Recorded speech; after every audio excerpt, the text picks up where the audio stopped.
មកអរគុណដែលមករកបងនិយាយពីគេប្រាប់បងថាមានរឿងអ្វី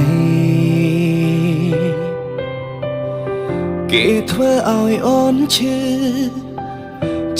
ចាប់ស្ទើររៀងរាល់ថ្ងៃឲ្យបងជួយកាត់រឿងថ្លៃត្រូវធ្វើបែបណាមិនបាច់មានចំឡាយកូនអាចឆ្លើយខ្លួនឯងបានដែរព្រោះគេត្រឹមតែមនុស្សដែលមិនស្មងនឹងអូនឲ្យបងត្រូវធ្វើបែបណាបើជីវ៉ាមិនតន់អងអាឡ័យបងដឹងចិត្តថ្លៃសែភ្នែកចរណៃអូននៅមានគេចាប់ដៃស្ងួនអងរួនប្រាប់អូនកុំទៅរកគេឬអូនភ្លេចហើយមែនទេគេធ្វើឲ្យអូនឈឺចាប់យ៉ាងណា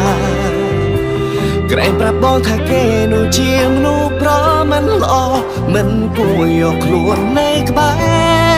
រតែពេលនេះអូនកេងកែទៅរកគេនោះវិញបា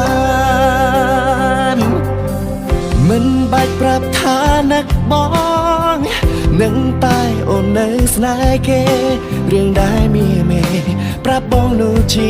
រឿងអ្វីទៅបងមិនយល់ប៉ុន្មានមិនដឹងខ្លួនឬគេធ្វើឲ្យឈឺយ៉ាងណាត្រូវចាំទុកថាគេលែងត្រូវការរូបអូនទៀតហើយ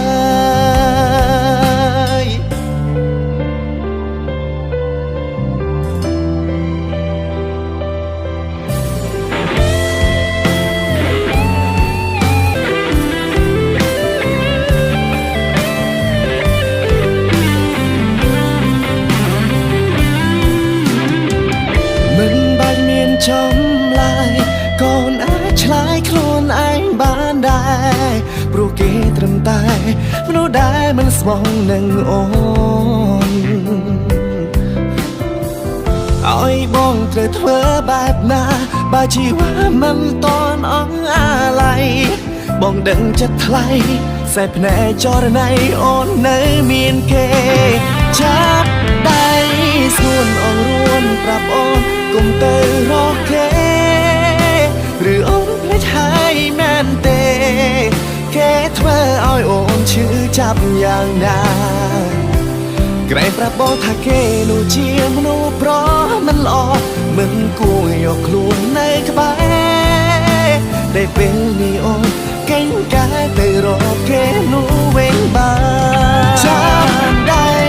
ស្ងួនអងរួនប្រាប់អូនកុំទៅរកគេឬអូនភ្លេចហើយមែនទេវាធ្វើឲ្យអូនឈឺចាប់យ៉ាងណា